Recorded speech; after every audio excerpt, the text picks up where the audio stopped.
লা ইলাহা ইল্লাল্লাহু তাওহীদারি মূল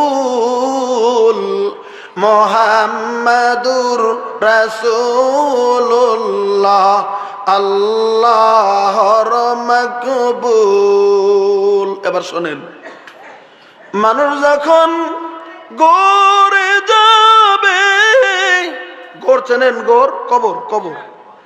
মানুষ যখন গোরে যাবে ফিরিস্তারা জিজ্ঞাসিবে।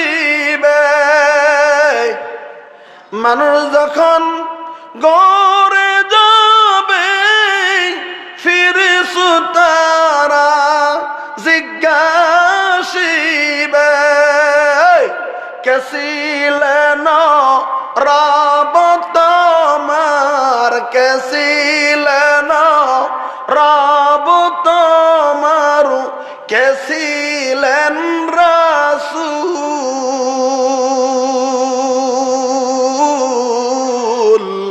মুহাম্মাদুর রাসূলুল্লাহ আল্লাহর মাকবুল। একটু জোরে বলেন, লা ইলাহা ইল্লাল্লাহু তাওহীদারি মূল মুহাম্মাদুর রাসূলুল্লাহ আল্লাহর মাকবুল। এবার শোনেন, মুমিন যত কবরেতে আনন্দেতে বাস করিবে। একবার চলে সুবহানাল্লাহ কোন, আর একটু জোরে কোন।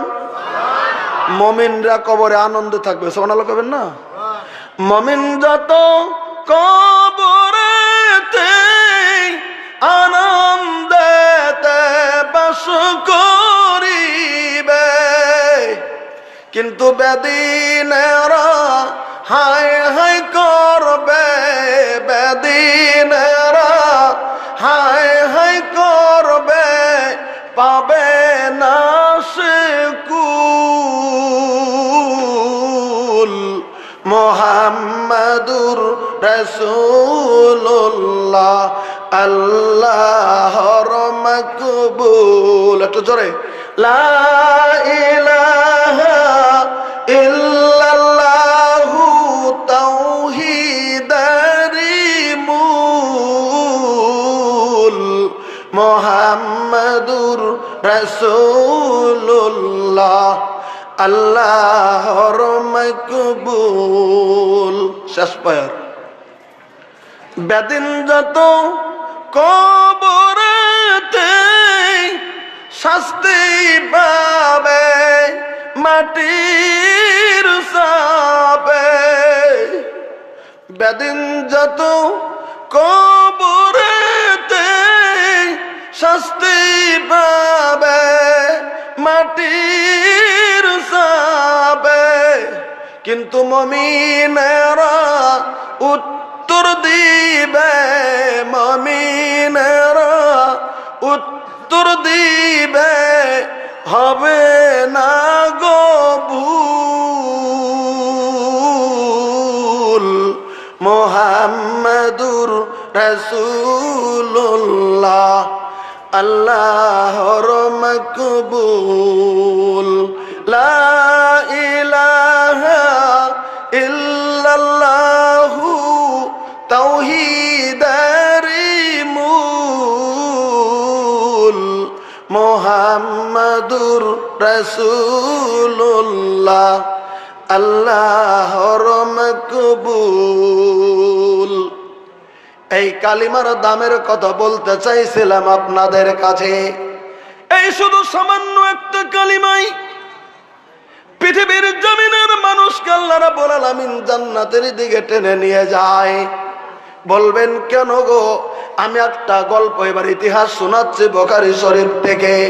বুখারী শরীফে প্রথম খণ্ডে দেওবন্দের সাফা কেবলই দেখলাম 181 নাম্বার পৃষ্ঠাতে হাদিসটি আনা হয়েছে। হাদিসটার রাবি হযরতে আনাস রাদিয়াল্লাহু তাআলা আনহু, উনি বর্ণনা করে বললেন, ওয়ান আনাস রাদিয়াল্লাহু তাআলা আনহু ক্বালা, হযরতে আনাস রাদিয়াল্লাহু তাআলা আনহু বলেন, একটু কথা ধৈর্য ধরে শুনে নেন। কানা গোলামুন ইহুদিয়ুন, এই হাদিসে দুটি কথা ফুটে উঠবে। আমাদের যিনি বিশ্বের নবী, আমাদের যিনি বিশ্বের রাসূল, যিনি সারা জাহানের নবী, গোটা পৃথিবীর মানুষের সঙ্গে তার ব্যবহার কেমন ছিল, অন্য জাতির সঙ্গে তার ব্যবহার কেমন ছিল, অন্য জাতি ও পৃথিবীর দামিনীর ভিতরে নবীকে কত ভালোবাসত, প্রমাণ উঠে এসেছে এই হাদিসে বুখারী শরীফের হাদিসের ভিতরে। রাবী বর্ণনা করলেন, কানা গোলামুন ইহুদিয়ুন, একটা ইহুদি গোলাম ছিল। আল্লাহ রাব্বুল আলামিনের নবীজির খেদমতে মধ্যে মধ্যে হাজির হয়ে যেতেন। ইয়াখদুমুন নবিয়া সাল্লাল্লাহু আলাইহি সাল্লাম, এবারও চলে এসেছে। মুসলমান যুবকেরা যেমন করে বিশ্ব নবীর খিদমতে হাজির হয়ে হয়ে দিনের তালিম যেমন করে নিয়েছেন, ইহুদি একটা ছেলে গো মধ্যে মধ্যে আল্লাহ রাব্বুল আলামিনের নবীর খিদমতে যায় হাজির হয়েছে। আল্লাহ রাব্বুল আলামিনের নবী ইহুদি ছেলেটাকে জোর করে বলেন না, এই তুই আমার খিদমতের ভিতরে এসেছিস, তুই তো কালেমা পড়িস নাই। নবী জোর করে বলেন নাই। ইহুদি ছেলেটাও কালেমা পড়ে নাই, কিন্তু নবীর ভালোবাসা ছিল দিলে, নবীকে ভালোবাসত, তাই নবীর খিদমতে হাজির হয়ে যেত, নবীর কাছে বসে বসে থাকতো। আবার ওই ছেলেটা বাড়িতে বাড়িতে চলে যেত, কিন্তু কালেমা জামিনের ভিতরে পড়ে মুসলমান হয় নাই। যে ছেলের কথা বলতে চাইছি, বলেন তো ছেলেটা মুসলিম না ইহুদি? যারা বলেন মুসলিম না ইহুদি? ইহুদি একটা ছেলের কথা বলতে চলছি। রবি বর্ণনা করলেন, তার মানে কিছুদিন মধ্যে চলে গেছে, ওই ছেলেটা আর নবীর কাছে হাজির হয় না। কিছুদিন চলে গেল মধ্যে, কেন যেন ছেলেটা আসছে না নবী সাল্লাল্লাহু আলাইহি ওয়াসাল্লামের কাছে। হাদিসের ব্যাখ্যায় বয়ান করা হয়েছে, আল্লাহ রাব্বুল আলামিনের নবী ভুলে যান নাই, নবীর মনে আছে। আল্লাহ রাব্বুল আলামিনের নবীর মন থেকে হারিয়ে যায় নাই। আল্লাহর নবী জিজ্ঞাসা করতেছেন, কেউ কি আছো গো, ইহুদি ছেলেটার খবর আমার কাছে দিয়ে দিতে পারবে? যে ইহুদি গোলামটা মধ্যে মধ্যে মধ্যে মধ্যে আমার কাছে হাজির হয়ে যেত, বলতে কি পারবে ছেলেটার খবর বর্তমান কি হয়ে আছে? কে যেন রে? আল্লাহ রাব্বুল আলামিনের নবীর কাছে যে খবর দিয়ে দিল, নবী গো পা মারি যা, ওই ছেলেটা বিষম বেমারের মধ্যে পড়ে গেছে, মৃত্যু শয্যায় শায়িত। কোন সময় তোর জানটা বেরিয়ে যাবে গো নবী? মৃত্যু শয্যায় শায়িত হয়ে আছে নবী গো, ওই জন্য ছেলেটা আপনার দরবারে হাজির হতে পারছে না। আসলেই ছেলেটা অসুস্থ হয়ে গেছে, বাড়িতে বেমারে পড়ে গেছে, মৃত্যু শয্যায় শায়িত, তার মানে তার জানকান্দানে উঠে আছে। কেমন করে নবী সাল্লাল্লাহু আলাইহি ওয়াসাল্লামের কাছে আসবেন? এই খবরটা আল্লাহ নবী সাল্লাল্লাহু আলাইহি ওয়াসাল্লামের কাছে দেওয়া হলো। এবার আপনাদের ইমানের পরিচয় আর ওজনটা করে নেন।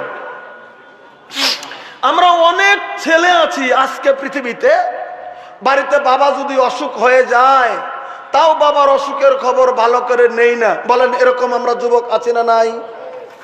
আওয়াজ দা বলবেন আছে না নাই? অনেক মা বেমারে পড়ে কাঁদছে, ছেলে উপযুক্ত আছে, মায়ের বেমারের খবর নেয় না। এরকম যুবক আছে না নাই? আছে। মার বেমারের খবর নেই না, বাবার বেমারের খবর নেই না, ভাইয়ের বেমারের খবর নেই না। আল্লাহ রাব্বুল আলামিনের নবী না ইহুদি ছেলের বেমারের খবর শুনে রাবি বললেন, ফাতাহু নবী সাল্লাল্লাহু আলাইহি ওয়াসাল্লাম ইয়াউদুহু, আল্লাহ রাব্বুল আলামিনের নবী ওই ইহুদি ছেলেটার খবর নেওয়ার জন্য পায়ে হেঁটে হেঁটে হেঁটে হেঁটে আল্লাহ রাব্বুল আলামিনের নবী ইহুদির বাড়ির দিকে চলে গিয়েছেন। সুবহানাল্লাহ বলেন। একটা ইহুদি ছেলে গো, মুসলমানও নয়, সাহাবীও নয়। আল্লাহ নবী সাল্লাল্লাহু আলাইহি ওয়াসাল্লাম ইহুদি ছেলের বাড়িতে চলে গেলেন খবর নেওয়ার জন্য। ইহুদি ছেলের বাড়িতে চললেন আল্লাহ রাব্বুল আলামিনের নবী। এবার একটা কথা ওজন করেন তো, যে যিনি বিশ্বের নবী একটা ইহুদি ছেলের অসুস্থতার খবর শুনে তিনি যাচ্ছেন। এবার একটা মশলা নিয়ে যান ছোট করে। আবার অনেক লোক আছে আজকের জামিনে, কারো যদি খবর শুনি গ্রামের মুরব্বীর অমুক বলে খুব অসুখ, আমরা অবশ্য কোন সময় দেখতে যাই, এরকম অভ্যাস আছে না? অশীঘ্র খবর শুনলে যাই না? যাই। আল্লাহ রাব্বুল আলামিনের নবী তারা বয়ান ফরমাইয়া দিলেন, বলে কি, আইয়ামা মুসলিমিন ইয়াউদু মুসলিমান মিন গুদওয়া, কোন একটা মুসলমানের বেমার পৃথিবীর জমিনের ভিতরে যদি বেমার হয়ে যায়, আর একটা মুসলমান যদি আপনি খবর শুনেছেন অমুক মুসলিমটার বেমার, তাই আপনি ওকে দেখতে গেলেন, সকালবেলা গেলেন, রাত্রে খবর শুনেছেন গো ওই লোকটার বেমার, সকালবেলা দেখতে চলে গেলেন। আল্লাহ রাব্বুল আলামিনের নবী বলেন, আপনি যদি দেখতে যান, আল্লাহ রাব্বুল আলামিন আপনার নামে ৭০,০০০ ফেরেশতা এই পৃথিবীর জমিনের ভিতরে নাজিল করে দেয়। সুবহানাল্লাহ, জোরে বলেন। বেমারিকে যদি কেউ দেখতে যায় গো, ওই লোকটার নামে আল্লাহ ৭০,০০০ ফেরেশতা পাঠিয়ে দেয় পৃথিবীর জমিনে। কত ফেরেশতা বললাম? কত ফেরেশতা বললাম? ৭০,০০০।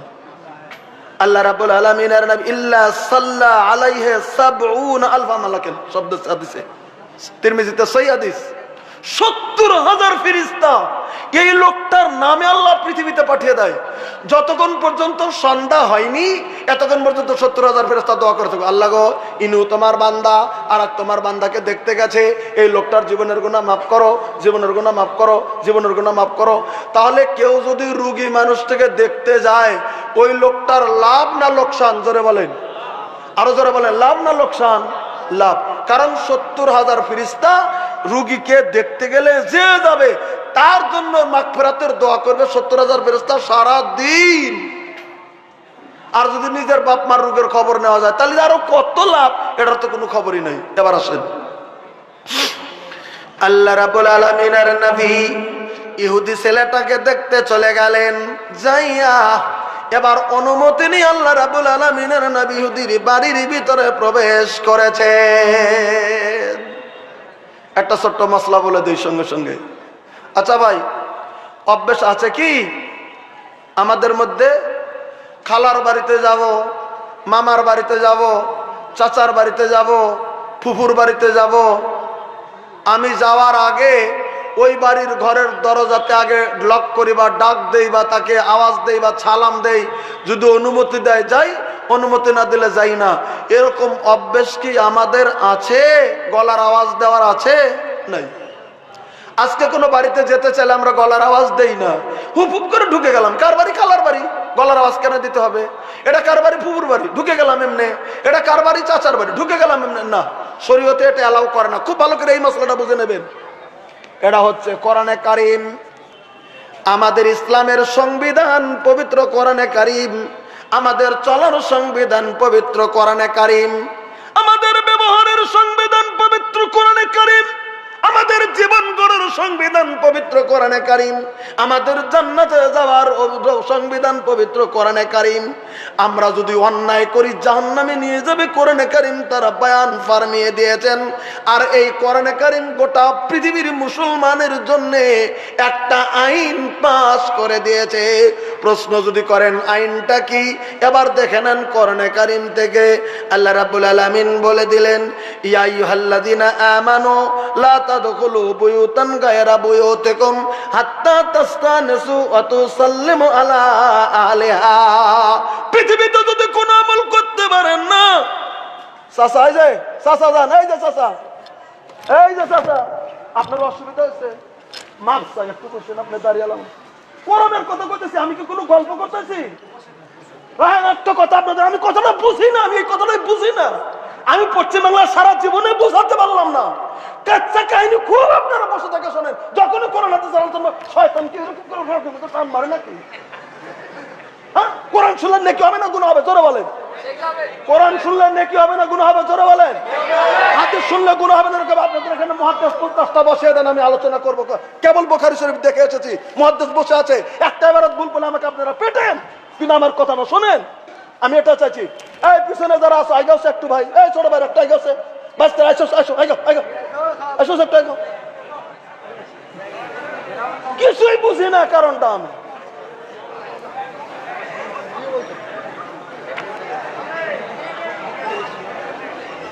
এমন তো লোক ফিল খালি করে চলে গেছে আপনারা।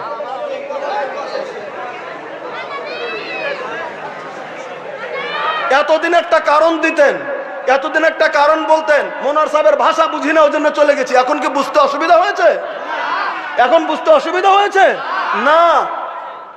একটা কথা মনে রাখবেন, আমাদের চিরশত্রু শয়তান, বলেন কথা ঠিক কি নয়? ইয়াজআলুনা আসাবিআহুম ফি আযানিহিম।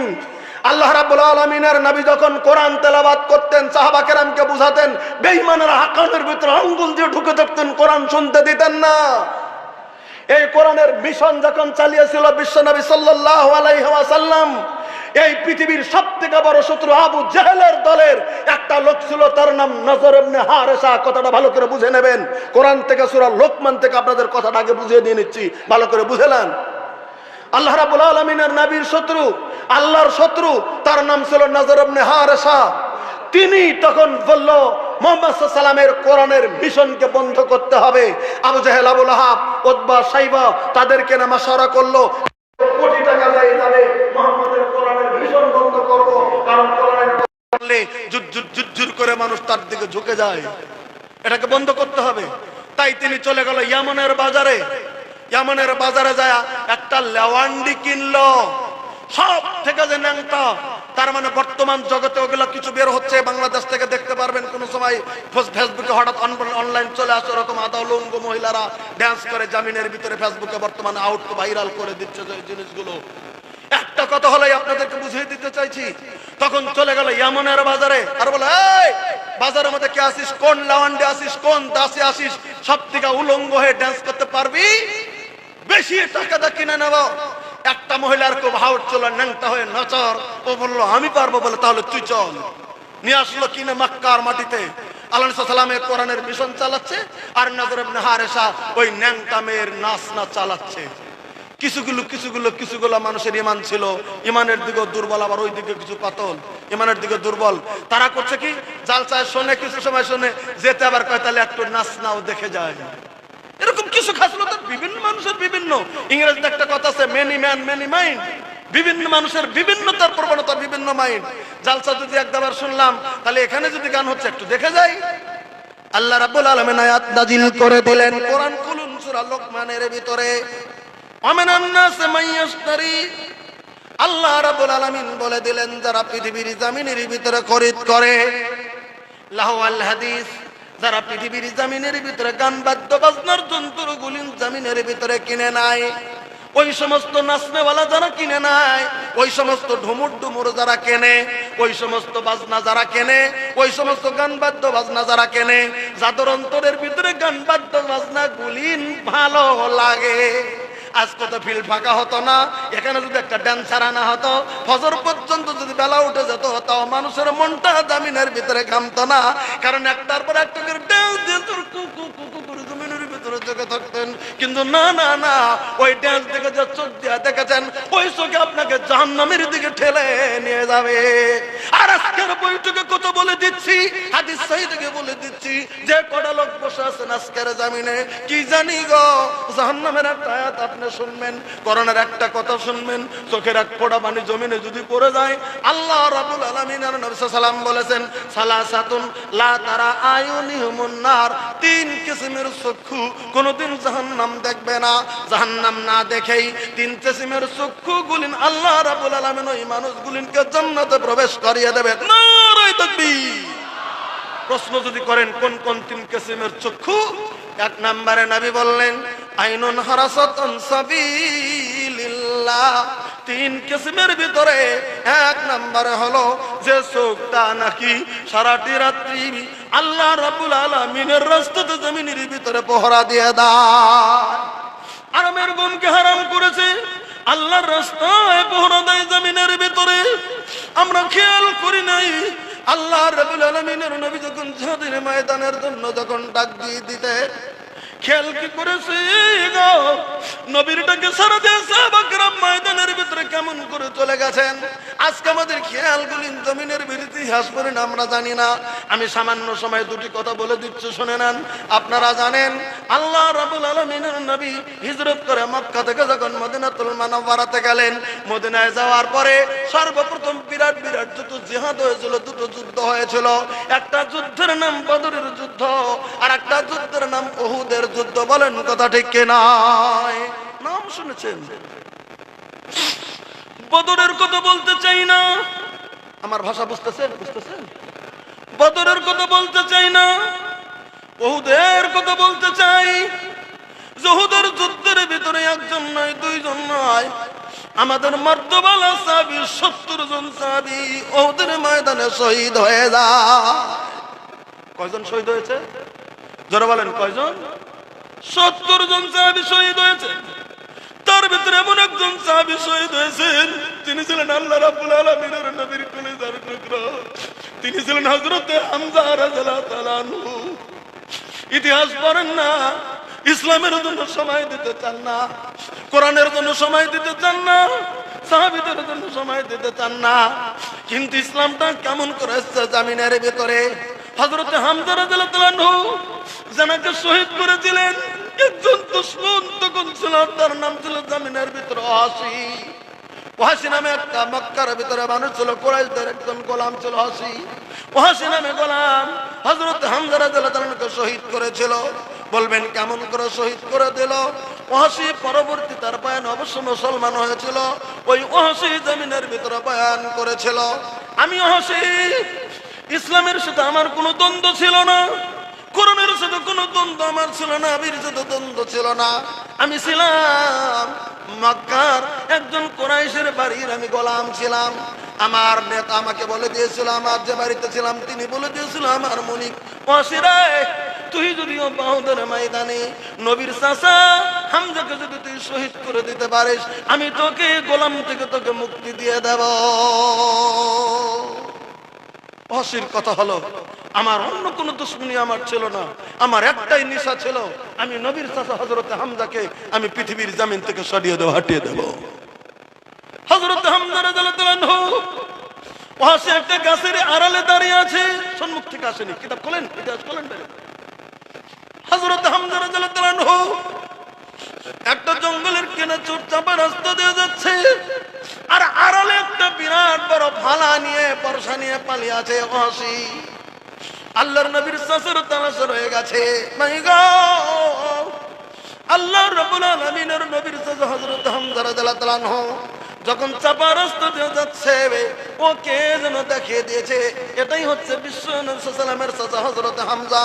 পিছন দিক থেকে এত জোরে ফালা মেরে দিয়েছে, এত জোরে যখন ফালা মেরে দিয়েছে, পিছন দিক থেকে ফালা আগা ঢুকে সম্মুখ দিয়ে জমিনের ভিতরে বেরিয়ে যায়। আল্লাহ রাব্বুল আলামিনের নবীর চাচা হযরত হামজা রাদিয়াল্লাহু তাআলা জমিনের ভিতরে পড়ে যায়। যখন জমিনের ভিতরে পড়ে গেল, রক্ত গল গল গল গল করে পড়তে শুরু হয়ে গেছে, ঝরঝর করে রক্ত পড়ছে হযরত হামজার শরীর থেকে, ছটফট ছটফট করছে জমিনের ভিতরে। ভাই গো, ওই মুহূর্তে আবু সুফিয়ানের স্ত্রী হিন্দা ওই জায়গার ভিতরে চলে এসেছে। ইতিহাস পড়েন না তাই জানেন না, তখন আবু সুফিয়ান মুসলমান হয়নি, তখন হিন্দা মুসলমান হয়নি, তখন হিন্দা ছিল আল্লাহ রাব্বুল আলামিনের নবীর দুশমন, তখন আবু সুফিয়ান ছিল আল্লাহ রাব্বুল আলামিনের নবীর দুশমন। আবু সুফিয়ানের স্ত্রী তার নাম হিন্দা। হিন্দা চলে এসেছে উহুদের ময়দানে। আল্লাহ রাব্বুল আলামিনের নবীর চাচা যখন জমিনের ভিতরে পড়ে ছটফট করছে, এমন করে করে শাহাদাতের পানি যখন জমিন থেকে ওই হিন্দা করছে কি, আল্লাহ রাব্বুল আলামিনের নবীর চাচার হাতের আঙ্গুলগুলি কেটে কেটে কেটে কেটে মালা বানায় উহুদের ময়দানে গলার ভিতরে মালা রূপে পরিধান করেছে। ইসলাম কি এমনি এসেছে? সামান্য সময় দিতে চান না, এই কোরআনে কারিমের বিস্তারের জন্য দিতে চান না, শরীয়তের জন্য দিতে চান না, হাতের আঙ্গুল গুলিন কেটে আল্লাহ রাব্বুল আলামিনের নবীর চাচার হাতের আঙ্গুল গুলিন কেটে মালা বানায় গলায় পড়েছে। শুধু তাই নয়, কিতাব খুলুন, বুখারী খুলুন, বেরিয়ে যাবে হযরত আল্লাহ রাব্বুল আলামিনের নবীর চাচা হযরত হামজার বুকটা ফেরে দিয়ে কাঁচা কলিজা বের করে কাঁচা কলিজা মুখে নিয়ে চিবিয়েছে। হযরত হামজা শহীদ হয়ে গেল। ফাতে মক্কার সবাই ওয়াহশী যখন নাকি বিদায়, ফাতে মক্কার সবাই সমস্ত মানুষগুলি যখন জায়গার ভিতরে ছিল, ওয়াহশীকেও তোমার আর ঘোষণা দেওয়া ছিল, কাবা ঘরের খাম ধরে ওয়াহশী দাঁড়িয়ে আছে, কারণ নবী বলে দিয়েছিলেন কাবা ঘরের খাম ধরে থাকবে তাকে মারা হবে না। ওহাসি কাবা ঘরের খাম ধরে দাঁড়িয়ে আছে নিজের জান রক্ষা করার জন্য। ওহাসিকে ধরে আনা হলো আল্লাহ রাব্বুল আলামিনের নবীর কাছে। ওহাসি নিজেও জানে আমাকে তো আর বাঁচার রাস্তা নাই, কারণ আমি যে অন্যায়টা করেছি জামিনে। এবার নবী সাল্লাল্লাহু আলাইহি ওয়াসাল্লামের কাছে নিয়ে এসে হলো, আল্লাহর নবী বললেন, ওহাসি তুমি কি কালেমা পড়বা? আমি পড়তে চাই কালেমা। হুজুর আমাকে মাফ করবেন না? আল্লাহ রাব্বুল আলামিনের নবী বলে দিলেন, ওহাসি রে যাও যাও, তুমি যত বড় অপরাধ করেছো না কেন, আমি তোমাকে আজকের জমিনে কালিমার জন্য তোমাকে মাফ করে দিলাম। আল্লাহ রাব্বুল আলামিনের নবী মাফ করে দিলেন। তখন জিজ্ঞেস করেছিলেন, ওহাসি তুমি বয়ান করো আমার চাচাকে তুমি কেমন করে শহীদ করেছো।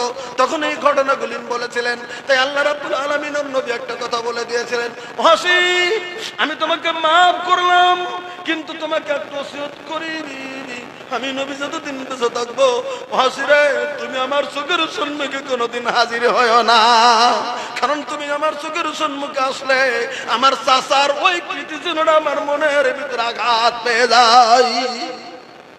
কথা বুঝেছে? উহুদের ময়দানে আল্লাহ রাব্বুল আলামিনের নবীর চাচাকে এমন করে শহীদ করা হচ্ছিল। আল্লাহ রাব্বুল আলামিন ডাকতেছেন, এই মদিনাবাসী আনসারীরা, মদিনাবাসীর মুহাজির যারা, আমি নবী ডাক দিচ্ছি, চলো চলো উহুদের ময়দানে আমার সঙ্গে তোমরা চলো। ভাইগা আজকের কয়জন যুবক আছে ইমানের জন্য তোমরা জমিনের ভিতরে তোমরা বলিদান দিতে পারো? আল্লাহ রাব্বুল আলামিনের নবীর যুগের ইতিহাসটা একটু দেখে নাও। আল্লাহ রাব্বুল আলামিনের নবীর সাহাবী একজনের নাম ছিল হযরত হামজালা রাদিয়াল্লাহু তাআলা আনহু।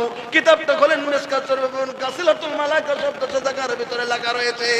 হযরত হামজালা সম্পর্কে বয়ান আছে, হযরত হামজালা কেবলমাত্র নতুন বিবাহ করেছে, নতুন বিয়ে করেছে, বউটার ঘরের ভিতরে ঢুকেছে, নতুন স্ত্রী কেবলমাত্র ঘরের ভিতরে ঢুকেছে, স্বামী স্ত্রী আলোচনা করেছে, নতুন স্ত্রীকে স্বামী স্ত্রী মিলন করেছে। নতুন স্ত্রী কেবলমাত্র স্ত্রীর ঘরে কেবলমাত্র নতুন জীবন হিসেবে প্রথম সহবাস করেছে। ইনদামিন সময় আল্লাহ রাব্বুল আলামিনের নবীর ডাক উহুদের ময়দানে যাওয়ার চলে এসেছে।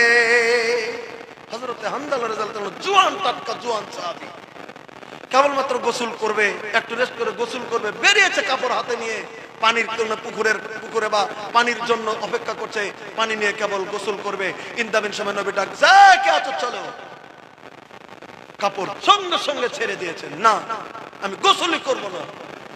স্বামী স্ত্রী সহবাস করলে গোসলটা ফরজ হয় না? হয় না? ফরজ, গোসলটা ফরজ, ফরজ গোসল, আমি গোসল করব না। মনে মনে সিদ্ধান্ত নিলেন আমি গোসল করব না। কেন? আমি যদি গোসল করতে যাই নবী যদি সাহাবা কেরাম নিয়ে চলে যাবে, যে পিছে পড়ে যাব, না আমি গোসল করব না। চলে আসলেন স্ত্রীর কাছে, রুমে আবার চলে আসলেন। গোসল কিন্তু করেনি, কাপড়ের জায়গায় কাপড় রয়েছে, পানির কাছে যায়নি, ঘুরে চলে এসেছে। বিবিরা, কি স্বামী? প্রথম স্বামী, নতুন স্বামী, কি স্বামী? দেখো দেখো দেখো দেখো, আমার রুমের ভিতরে তরবারি ঝোলানো আছে অমুক জায়গাতে, আমাকে তরবারিটা দাও। নতুন স্ত্রী হয়রান হয়ে গেছে। আরে কি বলছেন কি আপনি? বলছেন কি আপনি? কেন তরবারি কেন চাচ্ছেন আপনি? বলে আমি যাব আল্লাহ রাব্বুল আলামিনের নবীর হুকুমে, আমি আল্লাহর রাস্তায় চলে যেতে চাই। বিবিটা ছিল খুব হুশ, না স্বামী না, আপনি কেন যেতে চান? বলে আমি আল্লাহ রাব্বুল আলামিনের নবীর ডাক দিয়েছেন, আল্লাহ রাব্বুল আলামিনের নবীর ডাকে সারা দিয়ে আমি জমিনের ভিতরে চলে যেতে চাই। কিন্তু মেয়েটা জানে যুদ্ধের ময়দানে গেলে লোক হঠাৎ করে শহীদ হয়ে যেতে পারে। বিবি বলে দিলেন, স্বামী গো আপনি তো যুদ্ধের ময়দানে যেতে চান, হঠাৎ করে যদি শহীদ হয়ে যান, আপনি তো ফরজ গোসল করেন নাই, আপনি কি করে শহীদের ময়দানে আপনি চলে যেতে চান গো স্বামী আমার? হযরত হামজালা বলে দিলেন, বিবিরা কার জন্য গোসল করব? যার কাছে গোসল শিখেছি তিনি তো আজকে আমাদের ময়দানে যাওয়ার ডাক দিয়েছে। যার কাছে ইসলাম নিয়েছি তিনি তো ময়দানে যাওয়ার ডাক দিয়েছে। আমি দেরি করলে তারা চলে যাবে। না না না বিবিরে তরবারি দাও, আমি যাব উহুদের ময়দানে আল্লাহ রাব্বুল আলামিনের নবীজির সঙ্গে। বিবি দিতে চাই না, ইনি মানলেন না। বিবি দিতে চাই না, ইনি মানলেন না। বুদ্ধি নাই, তরবারি বের করে দিলেন। তরবারি নিয়ে দৌড়ে আল্লাহ নবী সাল্লাল্লাহু আলাইহি ওয়াসাল্লামের সাহাবীদের সঙ্গে চলে গেলেন উহুদের ময়দানে। আপনারা জানেন উহুদের ময়দানে যুদ্ধ অনুষ্ঠিত হয়ে গেলে 70 জন সাহাবী যেখানে শহীদ হয়ে যায়, হযরত হামজালা ওই জায়গার ভিতরে শহীদ হয়ে যায়। ফরজ গোসল বাদালা একটা ছেলে জওয়ান ময়দানে যায় কাফিরদের আঘাতে ময়দানে শহীদ হয়ে গেল। খবর বিকালবেলা চলে আসলো, এত লোক শহীদ হয়েছে।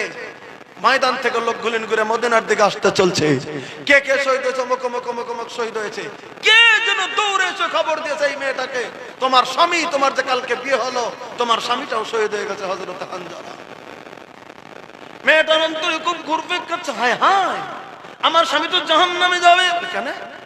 আমার স্বামী তো কেবলমাত্র সহবাস করেছে, ফরজ গোসল বাদ দিয়ে তো ময়দানের ভিতরে চলে গেছে। এ কথা আমি যদি নবীকে না জানাই, বিনা গোসলে যদি আমার স্বামীকে দাফন করা হয়, তাহলে তো বিপদ হয়ে যাবে। কারণ যারা যুদ্ধের ময়দানে যাদের শহীদ হয়, তাদেরকে শরীয়তে কোনো গোসলের হুকুম নাই। কথা বুঝতে পারলেন তো? ময়দানে যারা শহীদ হবে তাদের গোসলের হুকুম নাই। ওই রক্তমাখা শরীর দিয়ে কাফন করে তাদেরকে কবরে দিতে হবে, এটাই শরীয়তের হুকুম।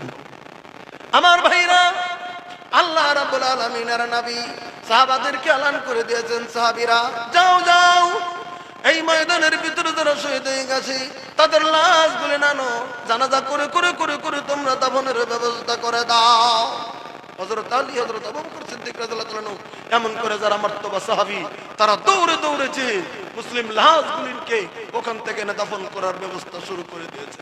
ইন্দামিন সময় কিতাবের ভিতরে লেখে, একটা দূর থেকে একটা মহিলা দৌড়ে দৌড়ে দৌড়ে দৌড়ে ওই উহুদের ময়দানে আল্লাহ রাব্বুল আলামিনের নবীর কাছে যায়। নবীর কাছে চলে, হুজুর ময়দানে যারা শহীদ হয়েছে তাদের নাকি বিনা গোসলে কবরের অনুমতি দিয়েছে। বলে হ্যাঁ হুজুর গো, আপনার সবাইকে বিনা গোসলে কবর তো দেন, দাফন করে দিন। নবী, আমার স্বামীকে আপনি বিনা গোসলে দাফন করে দিয়েন না। আমার স্বামী শহীদ হয়ে গেছে হুজুর, খবর পেয়েছে, আর কাউকে দেন দেন, আমার স্বামীকে দিয়েন না। নবী বললেন, কে তুমি? তোমাকে তো আমি চিনি না, তুমি কে? মেয়েটি বলতেছেন, হুজুর গো, আমি আপনার মুহাব্বতের সাহাবী হযরত হামজালার নববিবাহিত স্ত্রী। বলে কেন? তোমার স্বামীকে আবার কেন বিনা গোসলে কবর দেওয়া যাবে না? তখন মেয়েটি বলেন, হুজুর গো, একটাই মাত্র কারণ, আমার স্বামী কেবলমাত্র আমার সঙ্গে সহবাস করেছে। গোসল করার জন্য ওই পানির কিনারের ভিতরে বা পানি নিয়ে কাপড় নিয়ে দাঁড়িয়ে আছে। হঠাৎ করে আপনার এলান হয়ে গেছে নবী, আপনার এলান শুনে না বেরিয়ে চলে আসলো। আমার স্বামী আমার কথা মানলো না, বেরিয়ে চলে এসে শহীদ হয়ে গেছে। আমার স্বামীর ফরজ গোসল বাকি রয়ে গেছে। হুজুর গো, আপনি যদি ফরজ গোসল না করেন তো কেমনটা হয়ে যাবে? আল্লাহ রাব্বুল আলামিনের নবী শুনে আফসোস করে সঙ্গে সঙ্গে হযরত আলীকে ডাক দিয়ে দিলেন, আলী, আলী রে, আলী, তুমি তালাশ করে দেখো সব সাহাবীর লাশকে বিনা গোসলে দাফন করে দাও, কিন্তু হযরত হামজালার লাশকে বিনা গোসলে দাফন করিও না। কারণ আর ফরজ গোসল বাকি রয়েছে, ওকে ফরজ গোসল করাতে হবে। যাও যাও, আল্লাহ তালাশ করো। তালাশ শুরু করে দিলেন ময়দানের ভিতরে, কোথায় আছে হযরত হামজালার লাশ? তালাশ চলছে চলছে চলছে। আল্লাহ রাব্বুল আলামিন হযরত জিবরিলকে নবী সাল্লাল্লাহু আলাইহি ওয়াসাল্লামের কাছে পাঠিয়ে দিয়েছেন। হযরত জিবরিল সাল্লাল্লাহু আলাইহি ওয়াসাল্লাম নবীকে সালাম দিয়ে দিলেন, ও আল্লাহ রাব্বুল আলামিনের নবী, না না না, আপনি যেটা হুকুম দিলেন লাগবে না, হযরত হামজালাকে পৃথিবীর পানিতে গোসল করানো লাগবে না। বলে কেন? হুজুর আপনি দেখেন, আল্লাহ রাব্বুল আলামিনের নবীকে মাজাজা দেখিয়ে দিলেন। আল্লাহ নবী উপর দিকে নজর করে দেখেন, হযরত হামজালাকে আল্লাহ রাব্বুল আলামিন জান্নাতের পানি দিয়ে, জান্নাতের 70,000 ফেরেশতা দিয়ে আরশ আল্লাহ রাব্বুল আলামিন গোসল করিয়ে দিয়েছে। একবার সুবহানাল্লাহ বলুন। আকাশে গোসল করে দিয়েছেন, ফেরেশতা বলে দিলেন গোসল লাগবে না। আল্লাহ রাব্বুল আলামিন বলে দিয়েছেন, নবী গো, যে হযরত হামজালা তোমার মুহাব্বতে, তোমার একটা হুকুম মান্যতা দেওয়ার জন্য, তোমার দিনকে কায়েম করার জন্য, তোমার হুকুম মান্যতা করার জন্য, তোমাকে মুহাব্বত করে নিজে ফরজ গোসল ছেড়ে দিয়ে ময়দানের বিরুদ্ধে উপস্থিত হয়েছে, শহীদ হতে পেরেছে। আমি আল্লাহ চাই না পৃথিবীর পানি দিয়ে হযরত হামজালাকে গোসল করাবো, না না না, 70,000 ফেরেশতা দিয়ে জান্নাতের পানি দিয়ে হযরত হামজালাকে গোসল করিয়ে দিয়েছি। এবার আসেন, আল্লাহ নবী সাল্লাল্লাহু আলাইহি ওয়াসাল্লাম এই সাহাবা کرام শুনো, লাগবে না হযরত হানজালাকে গোসল করাইতে। সাহাবা کرام প্রশ্ন করলেন কেন? হযরত হানজালাকে ৭০,০০০ ফেরেশতা আকাশের ভিতরে গোসল করিয়ে দিয়েছে জান্নাতের পানি দিয়ে। হযরত আলী বলেন, কিছু সাহাবী বলেন, আমরা এটা সত্য প্রমাণের জন্য এগিয়ে গেলাম, গোসল যদি করানো হয়েছে দেখবো হযরত হানজালার লাশটা কোথায়। যা দেখতেছে ঘাসের উপরে উঁচু উঁচু হয়ে হযরত হানজালার লাশ পড়ে আছে, আর শরীর থেকে টপ টপ করে পানি ওই উহুদের ময়দানে তাজা পানি পড়তেছে। সাহাবা کرام প্রমাণ পেয়ে গেল। আমার যুবকেরা, সামান্য সময় দিতে চাই না আমরা দিনের জন্য, সামান্য মেহনত দিতে চাই না দিনের জন্য, সামান্য সময় দিতে চাই না, কিন্তু সাহাবা کرام জানে ময়দানে গেলে আমার জান বাঁচবে কি বাঁচবে না।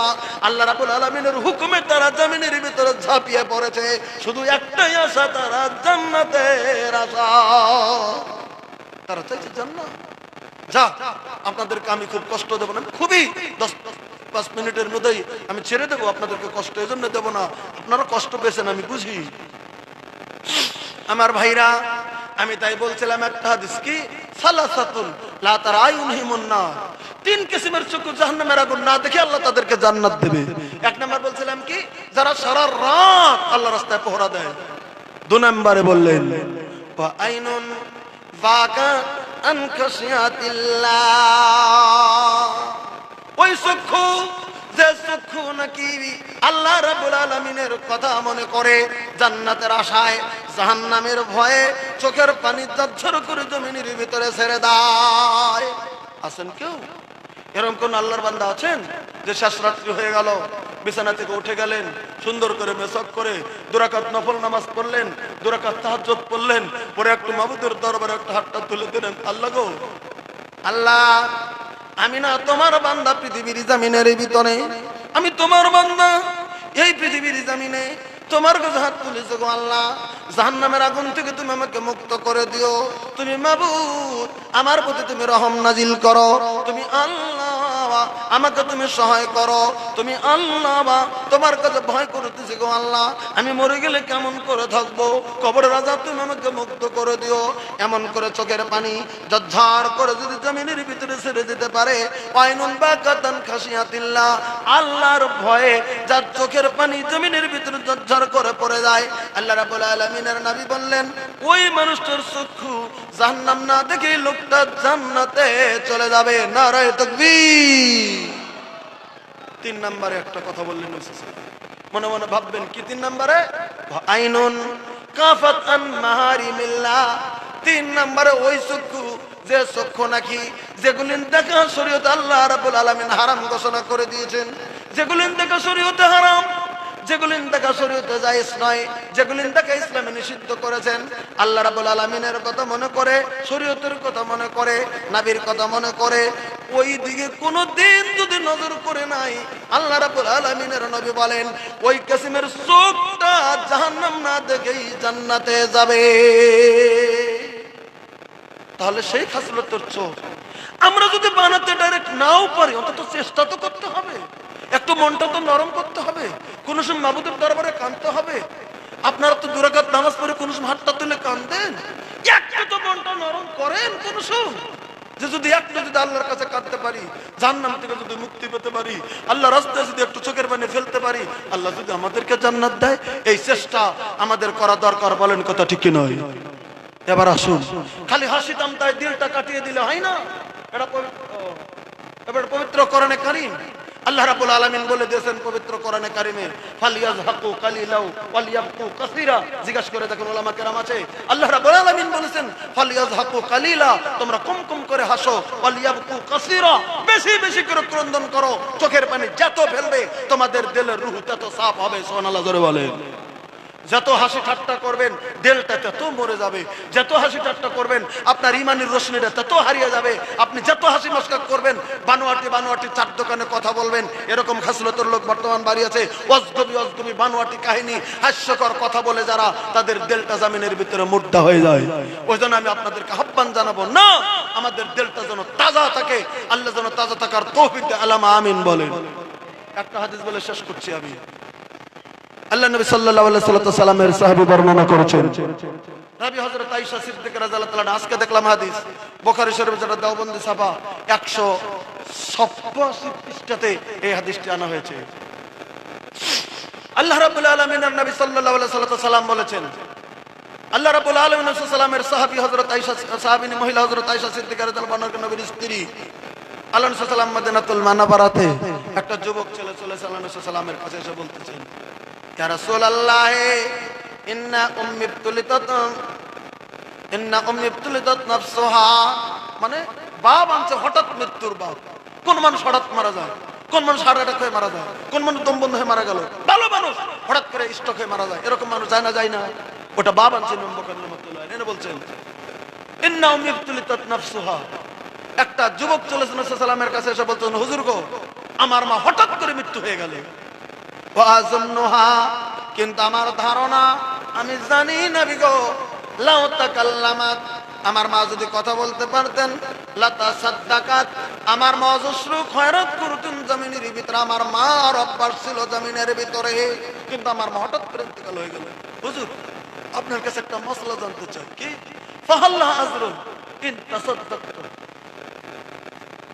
ইয়া রাসূলুল্লাহ, আমি যদি তার ছেলে হয়ে আমি আমার মার জন্য এই পৃথিবীর জমিনের মধ্যে যদি আল্লাহর রাস্তায় খরচটা করি, আমি যদি আল্লাহর রাস্তায় কিছু দিই, আমি আমার মা তো দিতে পারলো না, হঠাৎ করে মারা গেল, আমি যদি মার নামে দিই, মা কি কবরে নাকি এটা পাবে?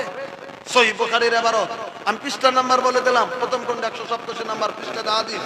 আল্লাহ নবী সাল্লাল্লাহু আলাইহি সাল্লাম বললেন, ফাকালা নাম, আল্লাহ নবী সাল্লাল্লাহু আলাইহি সাল্লাম বললেন, হ্যাঁ, আমি তোমাকে বলে দিলাম, তুমি যদি তোমার মার নামে তুমি যদি পৃথিবীর জমিনের ভিতরে কিছু দাও আল্লাহর রাহিলিল্লাতে, তোমার মা নেকিটা পেয়ে যাবে। একবার সুবহানাল্লাহ বলেন। আপনারা অজস্র দিয়েছেন, সন্ধ্যা থেকে শুধু দানই করেছেন ব্যাগ বক্তার কাছে, আমার কাছে তো দেননি। গোটা বৈঠক থেকে একজন লোক আসবেন সর্বপ্রথম, আমি ওয়াজ হারিয়ে দিচ্ছি না, আসছি, ইতিহাস আসবে, শুধু একটু কথা বলছি, একটা লোক আসবেন সর্বপ্রথম, 500 টাকা দেবেন আমার কাছে মাদ্রাসার জন্য, গোটা বৈঠকে বাবা মার জন্য একজন লোক, গোটা বৈঠকে একটা লোক ডাকছি, আছেন কেউ? কিন্তু স্টেজে আসবেন 500 টাকা নগদ নিয়ে, আসুন, একজন লোক ডাকছি, আপনাদেরকে আমি জুলুম দেইনি, একটা লোক ডেকেছি গোটা বৈঠকে, বাবা মার জন্য 500 টাকা দেবেন আমার কাছে, আসুন। জাযাকাল্লাহ হায়াকাল্লাহ, কি জানেন সাজিব হোসেন সাহেব, বাবা মা আছে? কেউ নাই? এই যে আমার মুরব্বী সাজিব হোসেন সাহেব, বাবা নাই মা নাই। এই যে ছোট ভাই, বাবা মা আছে? তোমার নাম বলো। হ্যাঁ, জাবির হোসেন। এই যে বাবা হারাইতেন জাবির হোসেন যুবক ভাই আমার, বাবা নাই, বাবা কবরে, কি দিয়ে দোয়া করবো গো, দোয়া কি দিয়ে করবো? আমার একজন বড় ভাই, আমি বুঝেছি বাবার কথা মনে পড়ে গেছে, মার কথা মনে পড়ে গেছে, কেনই বা যাবে না? বাবার মতো দরদি, মার মতো দরদি পৃথিবীর জমিনে কে দ্বিতীয় কেউ আছে নাই। বাবা কত আদর করে, মা কত আদর করে গো। একটা মহিলা 500 টাকা দিয়েছে অসুস্থতার জন্য, দোয়া আছে তো দোয়া করছে, আল্লাহ তুমি সমাধান করে দাও। কেন? বাবা মা আছে? আব্দুর রহিম নামে একজন যুবক, বাবা মা বেঁচে আছে তবু 500 টাকা দিয়েছে। আচ্ছা, একজন বেনামিতে 500 টাকা দিয়েছেন, জাযাকাল্লাহ হায়াকাল্লাহ, আমার জন্য দিয়েছেন। আল্লাহ মাবুদকে তুমি দানকে তুমি কবুল ও মঞ্জুর করে নাও। কি জানেন না? এই জামাতের আমার বড় ভাই জনাব মুক্তার হোসেন সাহেব আজকের জমিনের ভিতরে 500 টাকা নগদ দিয়েছেন। রব্বুল আলামিন গো, তোমার কাছে দোয়া করি, আল্লাহ আল্লাহ তুমি দানকে তুমি কবুল ও মঞ্জুর করো, তুমি নেক মাকসুদকে পূরণ করে দাও। আমি একজন মুসাফির, মাবুদ তুমি জানতেছো, দেখতেছো, জানতেছো, তুমি জানতেছো গো আল্লাহ। মাবুদ গো, আমি অন্যায় করলেও মুসাফিরের দপ্তর থেকে নামটা কেটে যায় নাই। কি জানেন আপনার নাম? মোহাম্মদ আলাউদ্দিন ভাইজান। আজকে জমিনের ভিতরে কত সুন্দর চেহারা, কত সুন্দর নামাজি পরহেজগার মানুষ, বাবা মার কথা মনে করে দান করে দিল। আল্লাহ 500 টাকা দিয়েছেন। মাবুদ গো, তুমি দানকে কবুল মঞ্জুর করো। আল্লাহ তুমি নেক মাকসুদকে পূরণ করে দাও। আল্লাহ দুনিয়া আখিরাতে তুমি কামিয়াবি দিয়ে দাও। আল্লাহ যে নিয়ত দিয়েছে মাওলা নিয়ত পূরণ করো। কঠিন কিয়ামতের দিন মুসিবতের সময় আল্লাহ তুমি ডান হাতে আমলনামা দিয়ে দিও। আমিন আমিন সুম্মা আমিন। আরো কেউ যদি আছেন বাবা মার কথা মনে করে আমি জুলুম দেই নাই, শুধু 500 টাকা চেয়েছি। আপনাদের কাছে অনেক ভাই আছেন যারা 500 টাকা দেওয়ার মতো সক্ষমতা আছে, বাবা বেঁচে আছে, মা বেঁচে আছে, আল্লাহ যিনি মানে যেন কায়েম রাখে, বেমার আজার থেকে যেন আল্লাহ মুক্ত রেখে দেয়। বাবা মার কথা মনে করে শুধু 500 টাকা আজকের জামিনের ভিতরে আপনাদের কাছে চাইছি। ভাই গো, ইসলাম এই পৃথিবীর জমিনে আল্লাহ রাব্বুল আলামিনের নবী মেহনত করেছিলেন, সাহাবা کرام মেহনত করেছেন। সাবির রহমান একজন যুবক ভাই 500 টাকা দিয়েছেন। আব্দুল মজিদ, জাযাকাল্লাহ হায়াকাল্লাহ। আব্দুল মজিদ নামে একজন যুবক ভাই 1000 টাকা নগদ দান করে দিল আল্লাহ। কি নাম? আব্দুর রহমান একজন যুবক ভাই টাকা দান করে দিল আল্লাহ। আল্লাহ তুমি দানকে কবুল মঞ্জুর করো। গোল মোহাম্মদ একজন যুবক আজকের জমিনের ভিতরে 500 টাকা দান করে দিলেন আল্লাহ।